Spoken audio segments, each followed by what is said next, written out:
We recently added Razortraps to Super Dungeon Designer. It's really cool to have a one tile wide obstacle. Allows for some fun new puzzles. When we added them, my first thought was, what do I want to do here for the impact sound when it hits a wall? And I really wanted to communicate what kind of a machine this is. So I used sounds that kind of made sense for that. Hitting a trash can, closing a metal box, a little bit of hitting a mattress spring. I took this back to the team and I got some great feedback that it's actually the blades contacting the wall when it bounces back. I layered in the sound of knives hitting each other and scraping a little bit. That was great, we were really happy with that. What's so interesting is that we can imply things like hearing the inside of the machine rattle that you wouldn't see at all, but it still makes the whole thing feel more rich and immersive.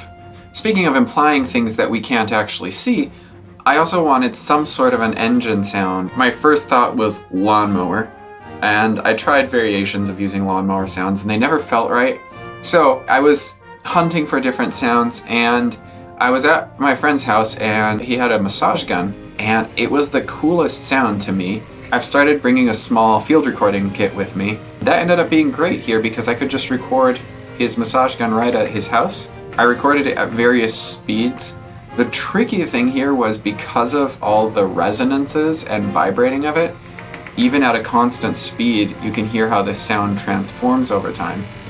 So when I went to loop those later, a key part of my solution was that the sound reversed pretty well. So I have it morphing in one way, and then I put the reflected sound to continue that loop, and then it loops back.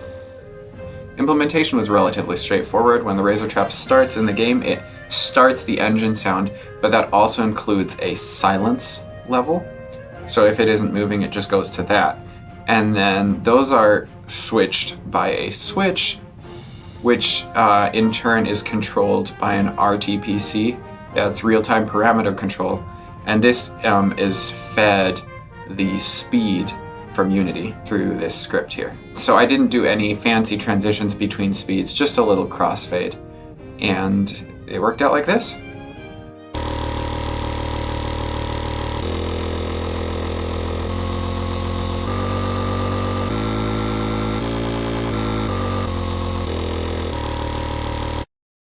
See you next time.